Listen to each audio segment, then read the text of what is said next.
Okay, welcome everyone. So today is our first complex geometry seminar, and I'm going to be the first speaker. I'm going to talk about my recent work with Tamás Darvas, and we have worked on asymptotic expansion of non-Archimedean L functionals and their applications. And let me fix some notations. We're going to consider a complex Kähler manifold of dimension n, and we fix an ample bundle L on X. Probably I have to change the color of my pencil so that everybody can see where I'm pointing to. We fix an ample bundle L on X, and we fix V. We denote the volume of L by V. And we're not considering the most general setting where L can be a general pseudo-effective line bundle, but let's take an ample line bundle here for simplicity. And we fix a Kähler form in the first chain class of L. And here is some notation. Probably not everybody here knows its definition. I denote by E1 x omega, the space of omega PSH functions with finite energy. That means two different things. First of all, that means let me write something here. Can everybody see what I'm writing now? Yeah, okay, can see. You can see that? Okay, fine. E1x, by definition, it consists of all PSH functions. So that, first of all, the non-pluripolar mass of omega. So here, by this kind of notations, I always denote the non-pluripolar mass is equal to the volume. And for the second thing, I mean, this kind of integral is finite. This is the definition of the finite energy space, and this is a geodesic metric space. So you can talk about geodesics in this space S0. And here's another notation. I denote by R1 the space of geodesic rays in in E1. So that means an element in R1 is a geodesic ray L, where L, I denote the value of L at time t by LT, so that LT is an element in E1, and LT forms a geodesic. And the notion of geodesic in E1 is kind of generalization of the Euro definition of the geodesic in Kähler geometry. And I'm not gonna give the precise definition of a geodesic here, but you have to keep in mind, in case L is smooth, this is the Euro definition, that is the potential of L can solve a homogeneous complex Monge equation. All right, so now let me give some motivation of our work. So let's consider a very general potential phi in PSH x omega, a general omega PSH function. Then we have several definitions of volumes. First of all, there is one definition due to Boucksom, Asymptotic, Gage, and Zeliachi. The famous BEGJ paper, they define the so-called non-pluripolar mass. So here, this is part one. This is definition here. Here, omega phi to the n at 0, I denote the non-pluripolar mass. So that means we put 0 mass on every pluripolar set. So this is kind of a very small mass, as you can imagine. All right, in point 2, we have a different definition of mass. That is we call it arithmetic mass, as you can see here. So here I'm taking the space of holomorphic sections of Kx, where Kx is the canonical bundle of X, and L to the power of K for some integer K. And I take all L2 sections with respect to K phi. So that means section. So here the notation IK phi denotes the multiplier due sheaf.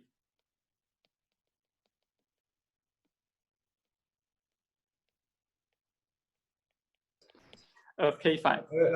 So did you require that the omega is in the chain the first chain class of L? Yeah, I require that. So as you can see in the beginning, I take a form omega in the chain class. Okay. Yeah. And here the multiplier, I denote by IK phi the multiplier ideal sheaf of K phi. That means the space of holomorphic sections so that the following integrability condition is satisfied. All right. And you can see that the definition here is a kind of analog of the Riemann-Roch formula. So if you take phi to be 0, then this is by the standard Riemann-Roch formula. This is nothing but V. And in general, since we require some integrability condition here, that means the volume is always less than or equal to the volume of the line bundle L itself. All right. This is the second definition, and there is a third definition of the volume. This is due to Jin here. And we take a quasi-equisingular approximation of phi. So I will explain what a quasi-equisingular approximation is. And then we can take the non-pluripolar mass of the phi j, and we take the limit as j tends to infinity of the sequence of non-pluripolar masses. And it turns out that the mass is independent of the choice of the quasi-equisingular approximation. So we get a well-defined notion of mass here on the third point. And let me explain roughly what a quasi-equisingular approximation is. So for a general PSH function, a quasi-equisingular approximation is kind of an approximation by analytic singularities, and so that the singularity types are decreasing, and so that the multiplier due shift along the approximation satisfy a kind of optimal condition. So I'm not going to give the precise definition. And if you are interested in that, you can either consult our paper or Jinyan's paper, original paper. But anyway, the mass defined in that way is independent of the choice of the quasi-equisingular approximation. So that means we get a well-defined mass. And there are some various known facts between these concepts of volumes. So let me list a few of them. The first one is due to Bonnevallo. And Bonnevallo proves that when phi has analytic type singularity, then the mass defined in part 2 is equal to the mass defined in part 1. So that means if phi has analytic singularity types, we do have a kind of Riemann-Roch theorem, so that part 2 is equal to part 1. And in fact, it proves something much more general. It's a consequence of his so-called singular version of holomorphic Morse inequality. And another known fact is due to Jinyan here. And so he has proved that if the part 3, the volume defined in part 3 is positive, then we also know that the volume defined in part 2 is positive. Although in his paper, he used the lim-inf in part 2 instead of lim, since the existence of limit wasn't known at that time. And so these are part of the known facts between the relations of this kind of volumes. And now I can state the main theorem, one of the main theorems in our paper. This is our theorem 1. We prove that for a general PSH singularity, phi, we have the mass defined in 3, defined by the quasi-equisingular approximations, is equal to the mass defined by the Riemann-Roch type formulas. And this volume is always greater than or equal to the mass defined in part 1, that is the non-pluripolar mass here. And when the non-pluripolar mass is positive, we can prove that all 3 masses are equal, if and only if phi is I-model. So let me explain what an I-model potential is, since that is a new notion that we introduced in our paper. So given a quasi-singular, phi is I-model if phi is I-model if it is the maximal potential which preserves all of the multiplier due shifts of k phi in some sense. So let me give the precise definition here. We define the projection for psi in PSH. For psi less than or equal to 0, and sorry, here I have a soup. And I of k per psi is equal to I of k phi. for any k. And this is my definition of a projection, of the p projection of phi. And phi is I model by our definition if and only if phi is equal to its pi projection here.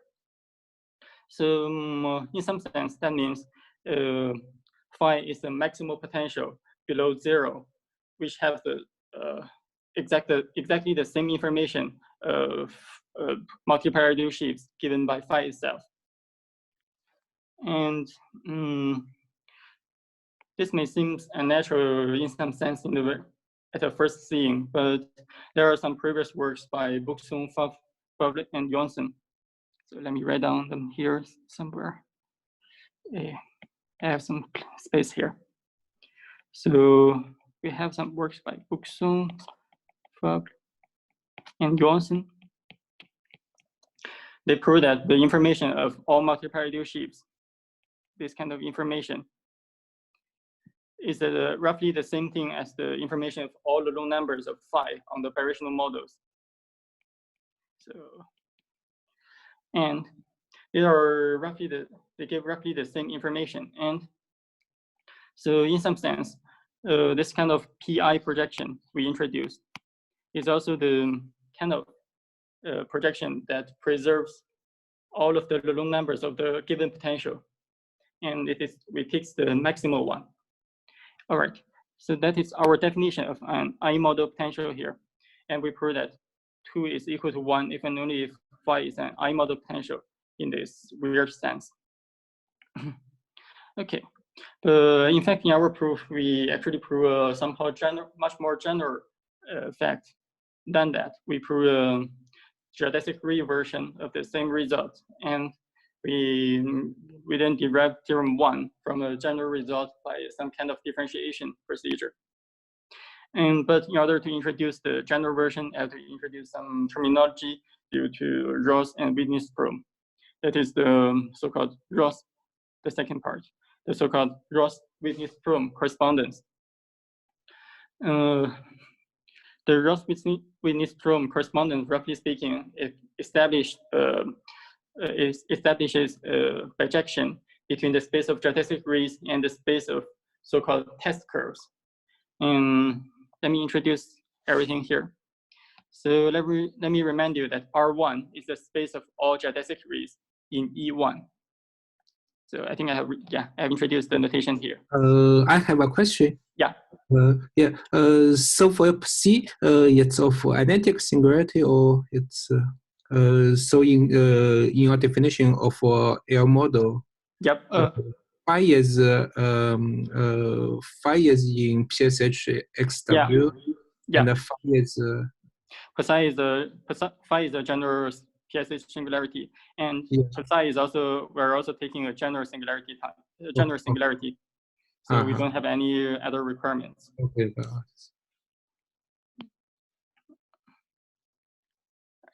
So we're taking a general PSH function, omega PSH function, and the only requirement is psi is less than or equal to 0, and it has the same information of multiparameter shapes as phi.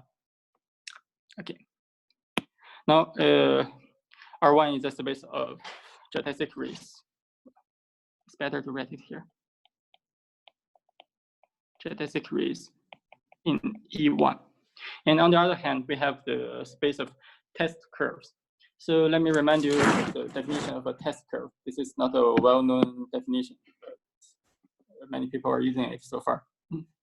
So a test curve is a concave curve, psi tau, right, with value in PSH x omega and union with the minus infinity. So that means psi tau can be minus infinity when tau is large enough, and we do require that. And the condition so that psi tau is a test curve, we require the following conditions. The first thing is, as tau tends to infinity, psi tau should tend to 0. So as you can, and on the other hand, we require that psi tau is minus infinity, constantly minus infinity for tau large enough. And the third requirement is kind of just to rule out some pathology. We require that psi tau is USC in tau, upper semi-continuous in tau. So if we want to draw some kind of picture of a test curve at a given point, it should be something like this. Oops, sorry. Change the color. See, this is our coordinate x. And the picture of tau should be something like this. And at some specific point, suddenly it turns out it becomes minus infinity. This is kind of picture for our psi tau. And of course, this is a tau x. This may seem to be rather abstract, and it doesn't make too much sense in the very beginning. But it turns out to be equivalent to the information of a geodesic ray. That's the celebrated work of Ross and Whitney-Strom. And it's not enough to require a test curve, but we consider a special class of test curve. The test curve psi tau is called maximal if each of the psi tau is modeled in the following sense. So this is another projection which has been used many times in the work of the Darvas, and Xinle.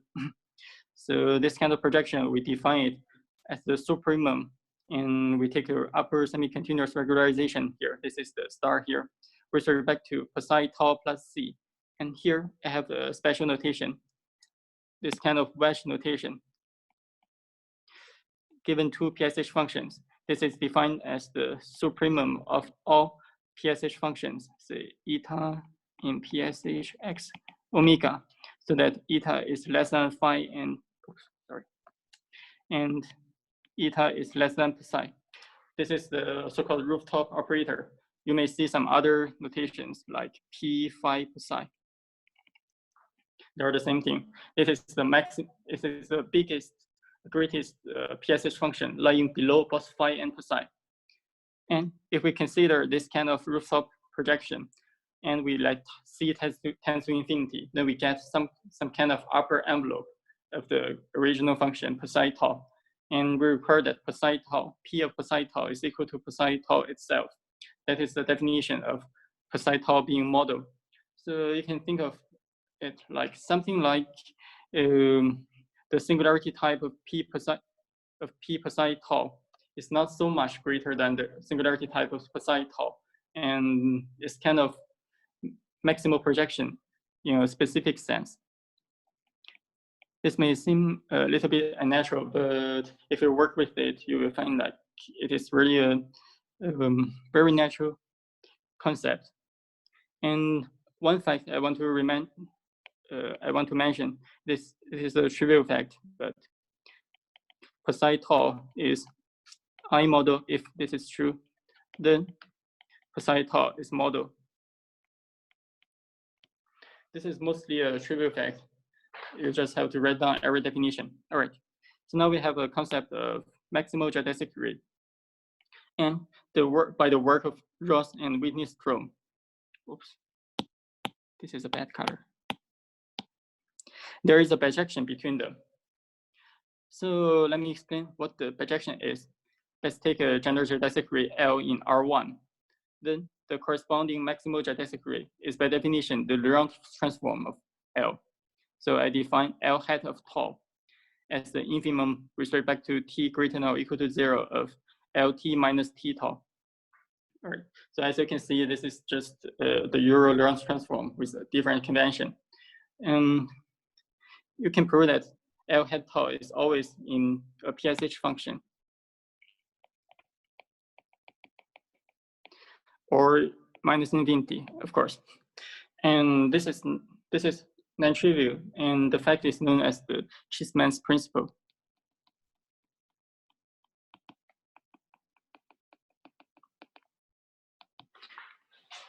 And with some actual work, you can prove that L hat tau is actually a maximal test curve. So that is the map from R1 to the space of maximal test curves. And on the other hand, given a maximal test curve psi, we can recover the geodesic ray by the inverse Laurent transform, as you can imagine. This is the definition of inverse Laurent transform. We take the supremum with respect to tau and of psi tau plus t tau. That's our definition of psi check t. And that's the projection between them. Of course, in fact, I'm cheating a little bit here, since I haven't recorded anything about the energy. In fact, I have to require some kind of finite energy assumption, so that this is not too general in some sense, but I'm not going to introduce the finite energy condition on test curves, just to keep things easy, simple. And there is a basic example we have to keep in mind, which established the general geodesic version of our theorem with theorem 1. Here it is. We take a general PSH function phi, and we connect 0 and, oh, here's another notation. This is maximum of phi and minus c. And you can prove easily that this is a bounded PSH function. So there is always a well-defined notion of weak geodesic from 0 to this potential. And we rejoin them we connect them by a geodesic. I denote the geodesic by LC, and the time variable is t, where t is running from 0 to c. And for any c, now we have a family of geodesic groups. It's kind of like, this is our L1, and this is our L2, this is our L3, blah, blah, blah, blah. We have a family of geodesic groups.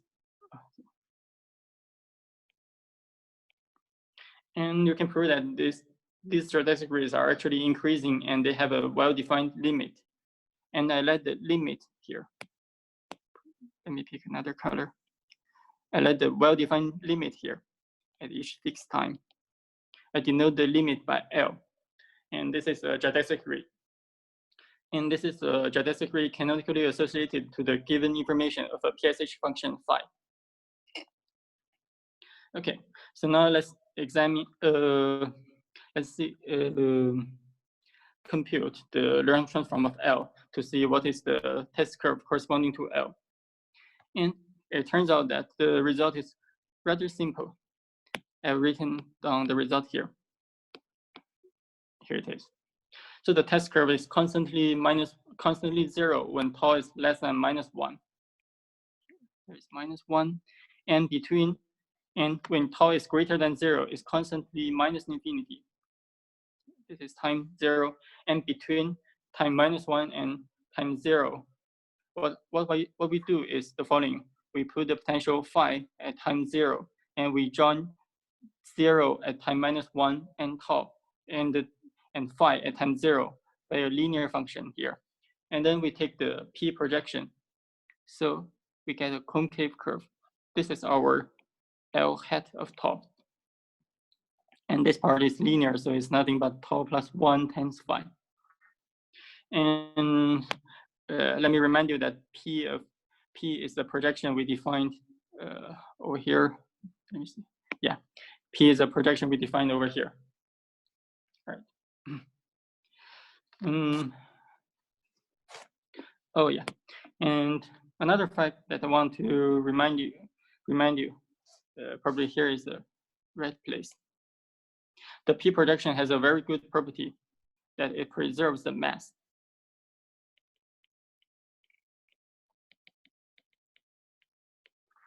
It preserves the non-pluripolar mass. I think this is a good place to remind you this fact. Okay, and the example, we have the second part. The second part consists of a general fact which relates the problems of R1 with the problems of a corresponding test curves. So let's take a general geodesic ray L in R1. We can define the redirection of Monge energy. That is the slope at infinity of the Monge energy E along LT. And probably not everybody knows the definition of E, so I read it down here. E of a PSH function is defined of a PSH function with finite energy is defined by the sum of this kind of integrals. All right. So this is straight from 0 to n, and the integral is with respect to L1, and we take all of the mixed Monge measures and we take the integral and then take the sum. This is the Euro definition of Monge energy. And it is a well-known fact that Monge energy E is linear along a general geodesic ring. And if we normalize the geodesic ring by the condition that L0 is equal to 0, then you see that E of L0 is equal to 0. So indeed, E of LT is a linear function in T. And our definition of the radial E of L is just the slope of the linear function ELT, E of LT. The slope of this guy. And now the easy fact is the following. E of L, actually it can be expressed in terms of the masses of the corresponding test curve. And here is the formula. Here I'm taking the Stirch's integral. And this is considered, the mass part here is considered as a function in tau. And the integral is a function in tau with respect to another function in tau. So this is a Stirch's integral.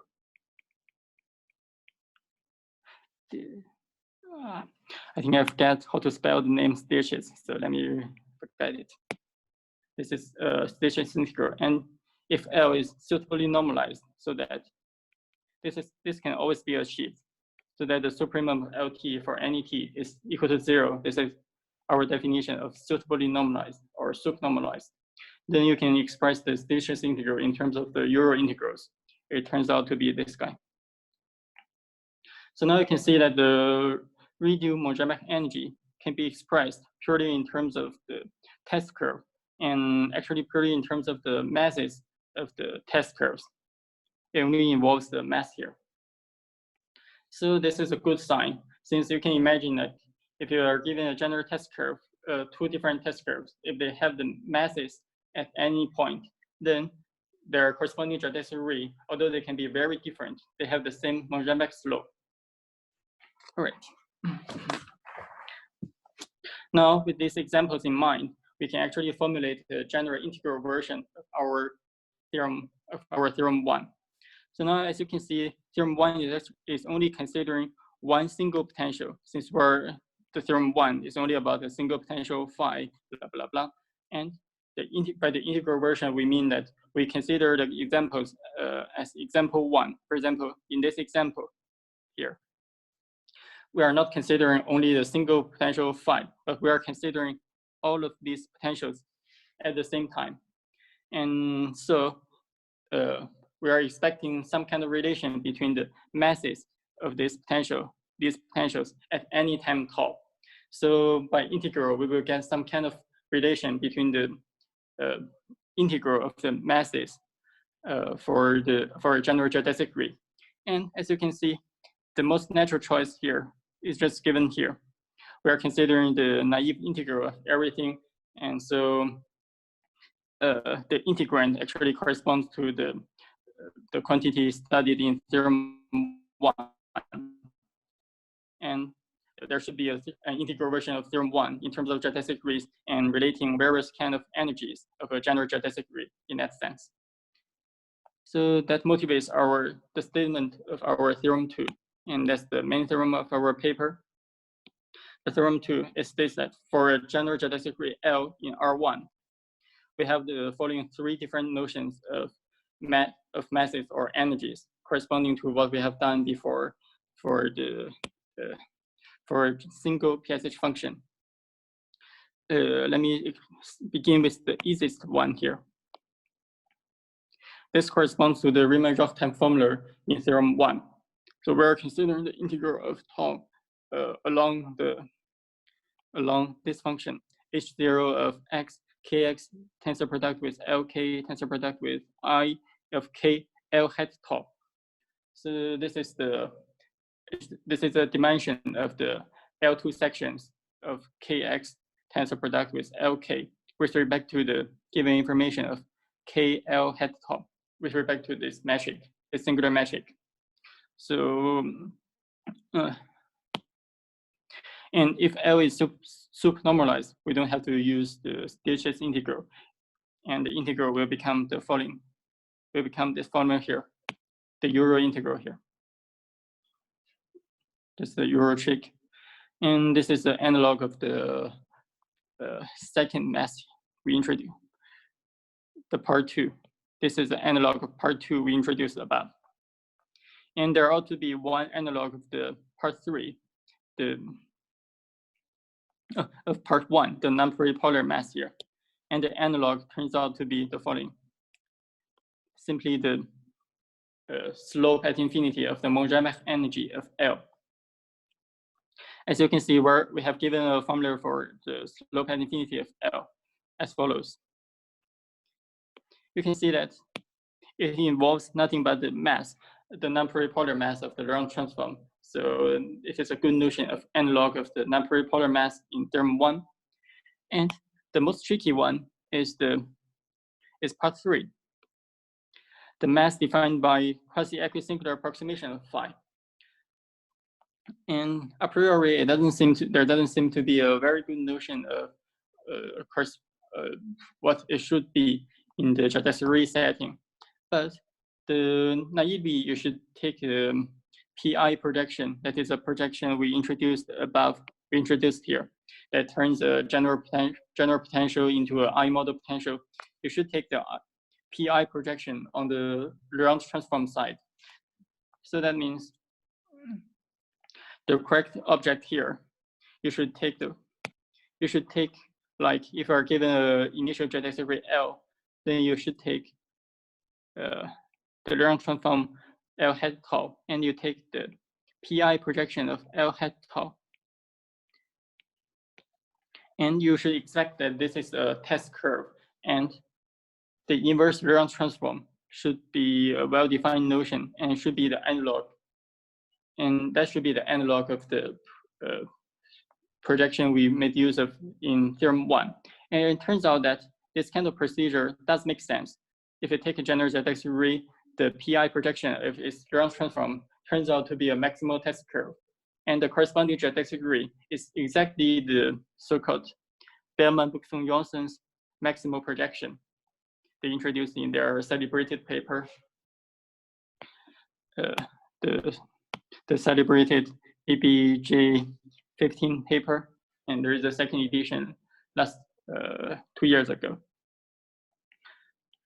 It turns out to be the same thing. And our main theorem then states that the energy of the Berman, Boucksom, Jonsson projection is the same thing as the mass defined by this kind of multi-paradigm shifts, this kind of integral, and it's always greater than or equal to the mass, the energy of L itself. And you can see that the masses are equal if and only if L is equal to pi L.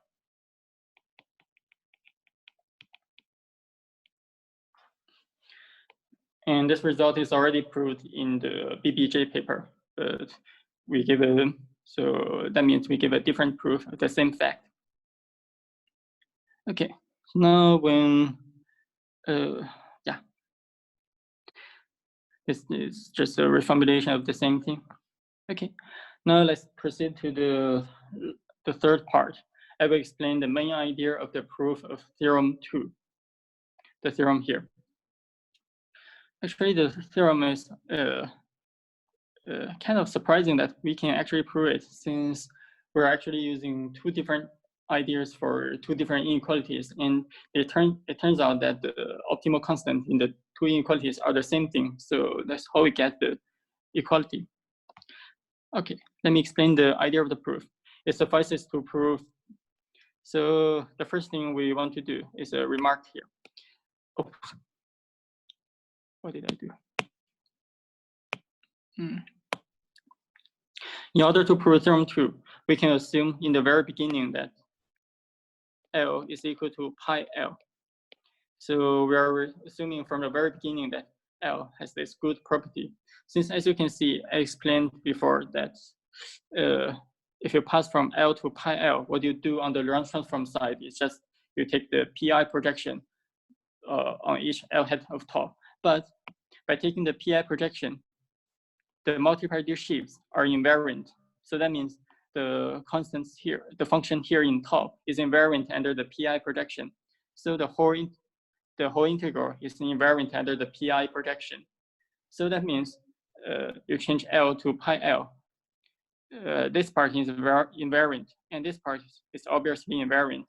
So it suffices to prove the theorem for in the case where L is equal to pi L.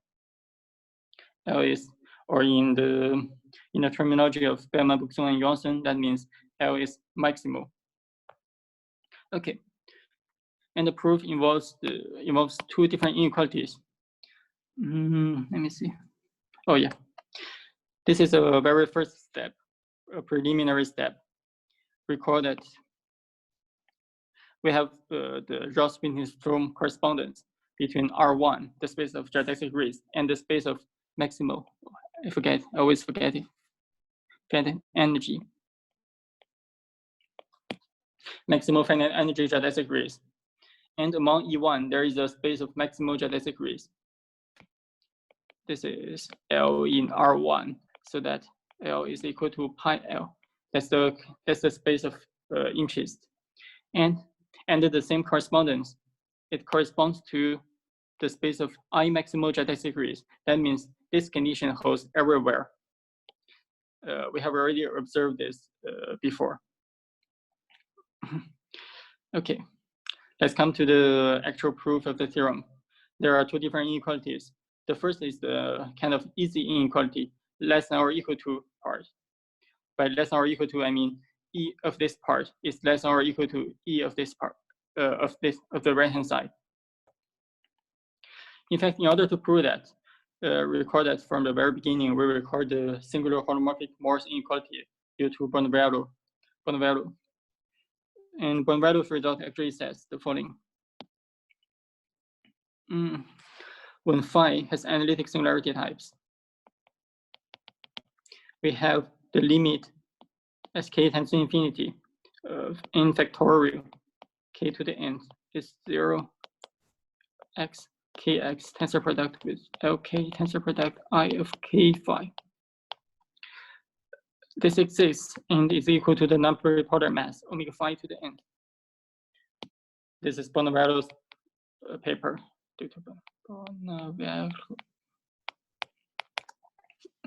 And the starting point of the easy inequality is through the Bonnevallo's inequality. And as you know, a general singularity can be approximated in some good sense, in some nice sense, by the quasi-equisingular approximation. So what we do is we take for a general singularity type phi, we take a quasi-equisingular approximation phi. We take phi j, quasi-equisingular approximation.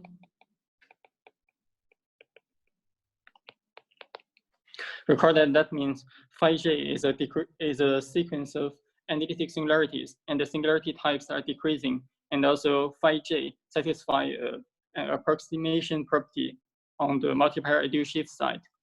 So as you can see now, we try to approach a general phi by the potential phi j, and the inequality here is known for phi j. So we can expect some kind of approximation property, some nice approximation of property to happen for when phi is nice enough. So we can expect some kind of inequality directly from here.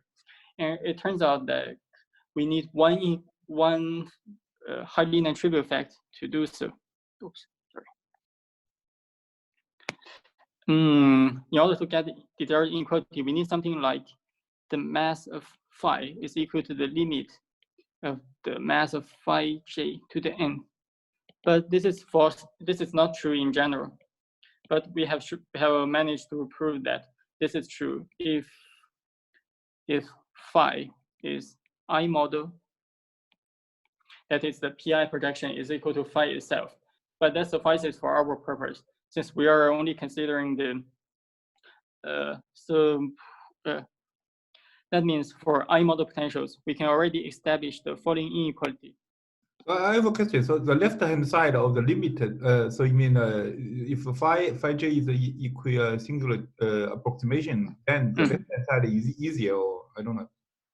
So using because Bonavov proved this for only analytic singularities, then yeah.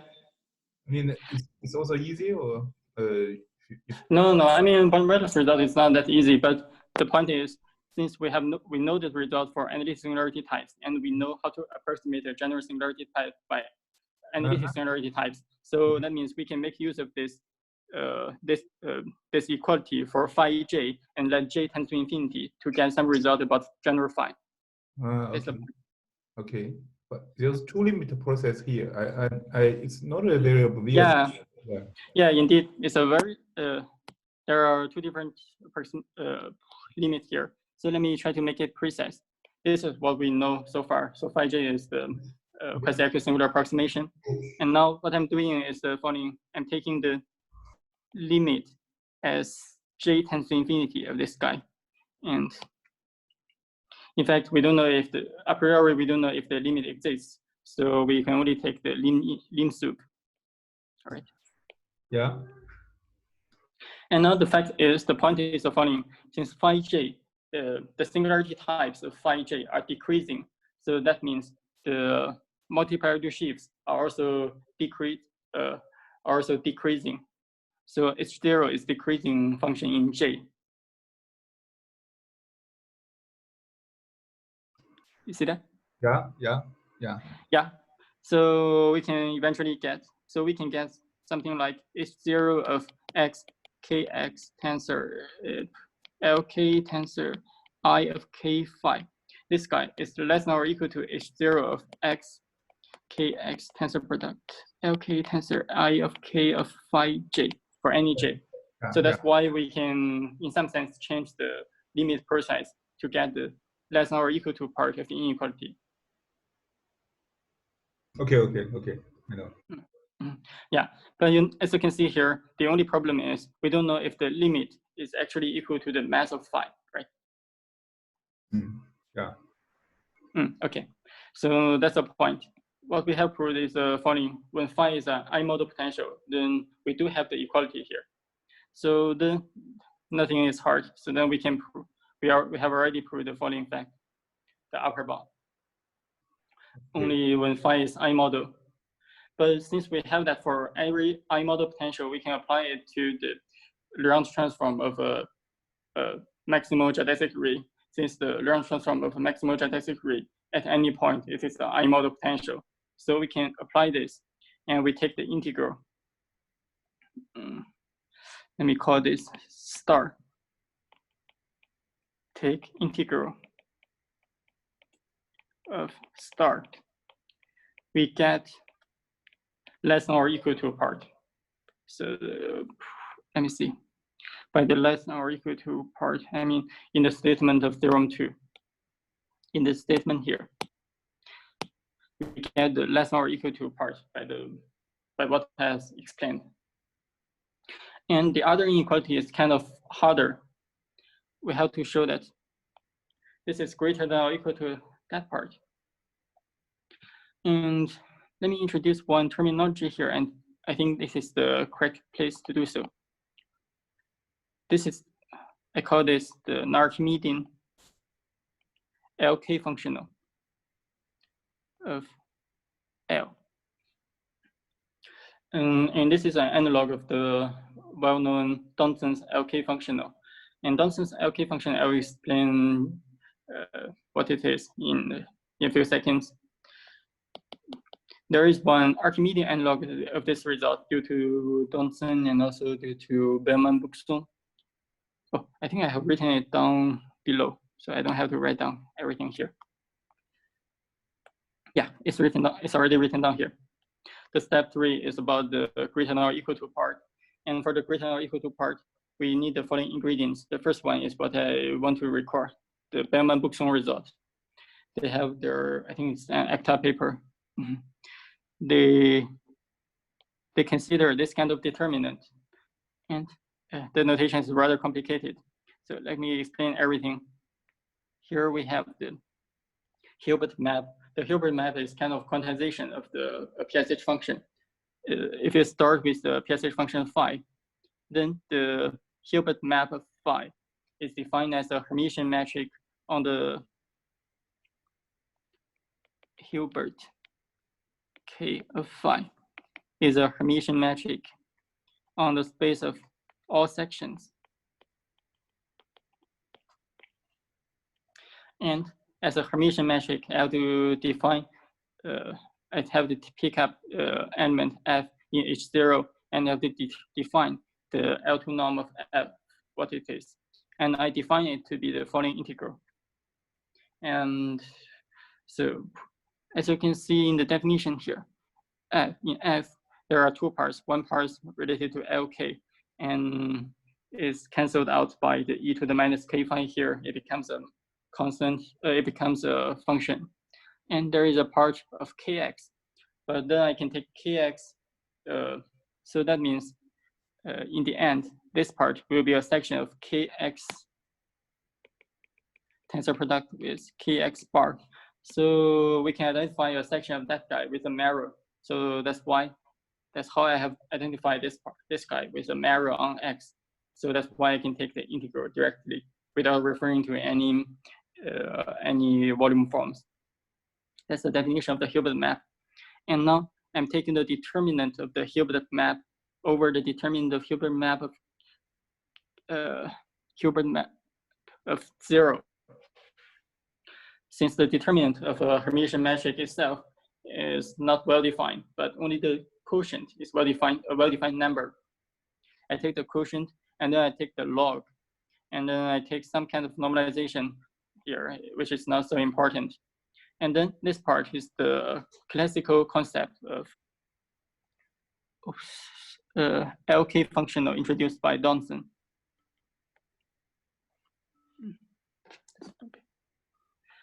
All right, this is a Lk functional, and the celebrated theorem of Berman Boucksom says that as k tends to infinity, the limit of n factorial over k to the n of Lk of phi, it has a limit.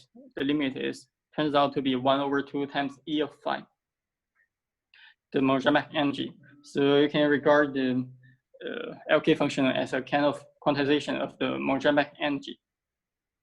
And just to, I just have to remind everybody here. I mean, I'm taking a different convention, and the convention in my paper with Tamás, and also in the convention is also different from the convention in Berman Boucksom's paper. And if you check both papers, you won't find the coefficients 1/2 here. Okay. And the second ingredient that is super important for us is the following. Oops. I think nobody will recognize that as an L. If I take a geodesic ray L in R1, then the Hilbert map of L, Hilbert K of L, that means I take the Hilbert map for any fixed t, and I regard this as a family in t greater than or equal to 0. This is indeed a subgeodesic in the space of Hermitian metrics. You can regard, just to be precise, here we have a family of vector bundles on 0 to infinity times r. This is a right half plane. We have a trivial vector bundle, the vector where the fiber is given by H0x kx tensor L to the k. This is a fiber, and we have a metric defined on the real part of this fiber, on the real part when the second variable is 0, when the imaginary part is 0, and we pull it back to the right half plane. So we get a metric on the trivial vector bundle on the right plane. And we say that this is a subgeodesic if the metric is Griffiths positive.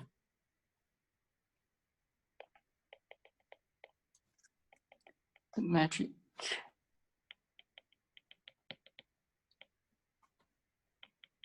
Griffiths positive. I don't have space, so I read Griffiths in that way.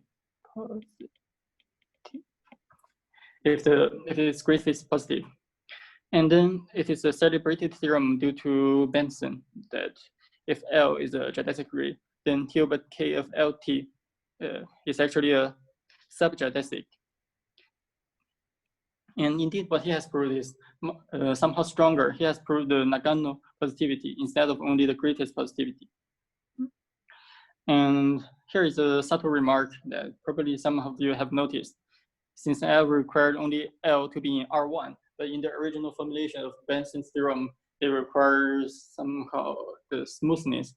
But later on, there were some works by Berman and Benson himself. So we can, this actually holds for a general geodesic ray with finite energy, not only for a bounded or smooth geodesic.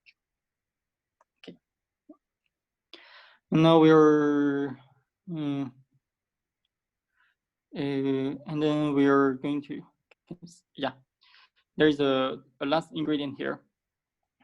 So let me see. Let's take a positive curve. This is a somehow abstract linear algebra.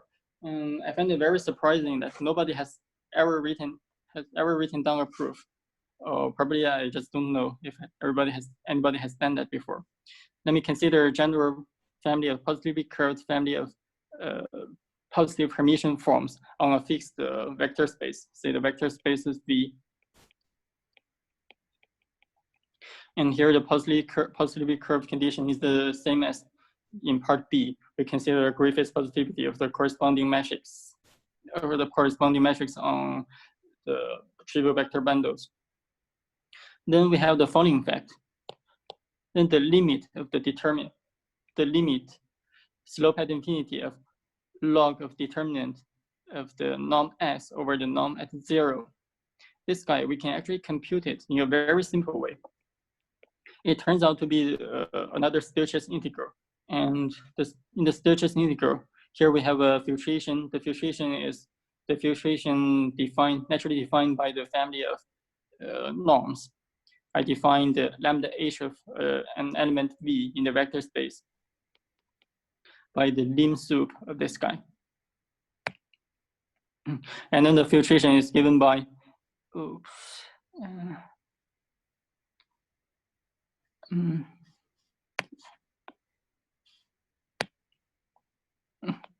the filtration FH at time lambda is given by all vector V, so that lambda h of V is less than or equal to the given lambda.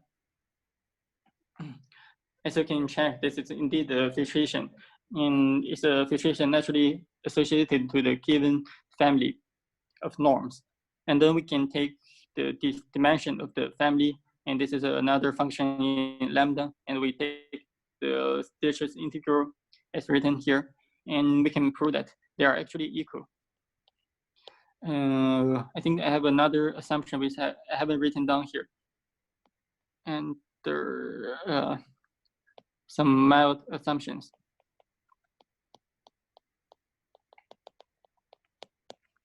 And the assumption is some kind of finiteness assumption, which is almost always satisfied, but we have to assume that in our proof. And I'm not gonna introduce that condition in a serious way. Okay, so now let's summarize what we have known so far. We have a family of convex functions. I know this is long and very hard to read. The convex functions are indexed by some integer k. And the function is a function from t to that guy. And t is a positive real number. And the function here is the log of determinant of Hilbert of k of LT over determinant of Hilbert k of 0. And this is the nothing but the L functional. And this is almost the LK functional of LT.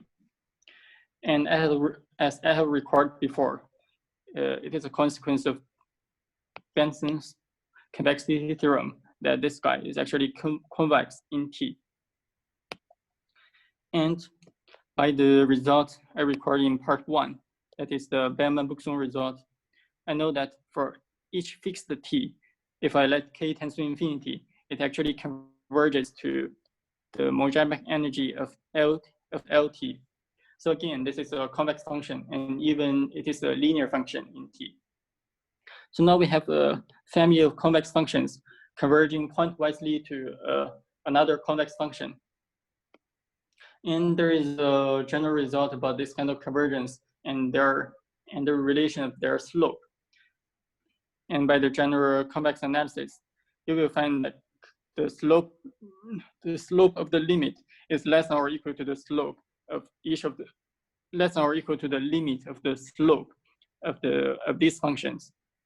So this is the result I write here. At first I take the slope at infinity. Oops. Need another color. First of all, I take the slope at infinity of each of these functions, and that is the function I write here. And then I take the limit as k tends to infinity of all these slopes. This is a general theory, and you can show that there is such an inequality. And now finally, we only have to compute the right-hand side of the right-hand side. And by a very simple computation, involving the part C. Since my part C, we already know how to compute the slope at infinity of this part in terms of some kind of filtration here. And we only have to know what the filtration is. And it turns out that it's already contained in the computation of this filtration is already contained in the previous work by Benson in his proof of the openness conjecture.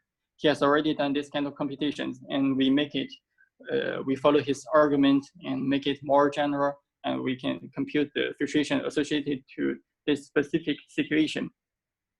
And we managed to compute this guy, and it turns out that the inner limit, without taking the limit with respect to k, is exactly the same thing as the formula here. It's exactly the integral here. Oops, I've used too many colors. The integral turns out to be the same thing here. So as you can see, in the third part, we can finally prove this hard inequality. The E is less than or equal to something. And in the previous part, we have proved the E is greater than or equal to something. And the something part turns out to be the same thing. So that means we have an exact equality. That is the equality here. And that finishes the proof of the main theorem. That's the proof of the theorem 2. And from theorem 2 to theorem 1, it's just some very simple differentiation kind of argument. As you just apply this result, the theorem 2, in example 1, but with some extension of example 1, and you take some kind of differentiation, you will find eventually theorem 1 holds as a special case. Okay, it's already 11 o'clock, and I think it's time to stop. Okay, so now it's time for questions. Okay, thank you, Mingchen. So is there someone who want to ask some questions? Yeah. So I have just one question. Is that if we just want to prove theorem 1, say in this case, so for the proof it should be much simpler.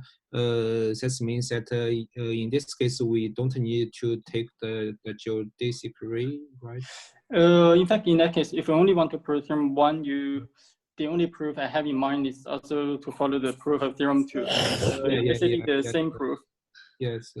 But in this case, we don't need to take the geodesic ray or. Well, for some part, like for the easy part, that is in step 2, we actually don't need to take the geodesic ray. Sorry. Yeah, in step 2, for the less than or equal to part inequality, we don't have to take geodesic ray, and you can just do it pointwisely. But for the step 3, I can't see any way to avoid the geodesic rays. I see. So for the convexity, it should be crucial. Yeah, the convexity is crucial. Otherwise, we can't get any kind. So if you consider two families of functions converging pointwisely, and you can't get any control of the slope at infinity without any convexity assumption. Okay, I see. Thank you. Yeah, thank you. So there is another question. Yes, that so how do you prove that the limit of the how do you prove that the limit of the mass of omega phi j to the test to the mass of omega phi? Okay, so that's really the hard part. In general, if phi is not I model, that's not true. But if phi is I model, then there is one trick. The trick is as follows. So let's take phi to be I model, and for simplicity, let me assume that omega phi has positive mass. It's greater than 0. Now I take the quasi-equisingular approximation phi j to phi. Then I know two facts. The first fact is omega phi j to the nth. It has a uniform positive lower bound. This is so-called the Whitney-Strom's monotonicity theorem. Oops. And then the second result is due to Darvas-Dinesa-Lu. They prove that there is always, assume the mass condition as we have here, then we can always take a subsequence of phi j so that they converge to some singularity type psi with respect to the metric they define. And the metric is roughly speaking just the metrics of convergence of the masses somehow. We require that they not only converge pointwisely but also converge with respect to the masses. And then now we can prove what we can prove is the following. If phi j, they are all I model potentials, then I can also prove that psi is also I model.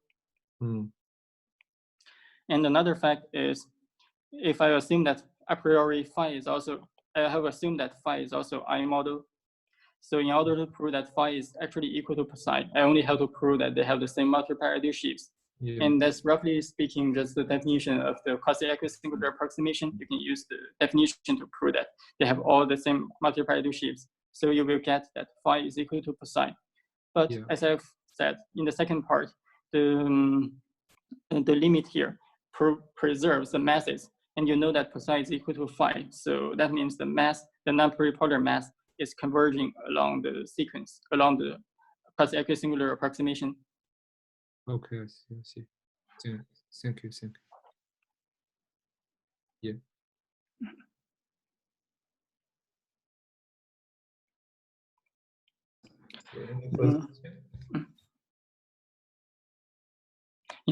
Yeah.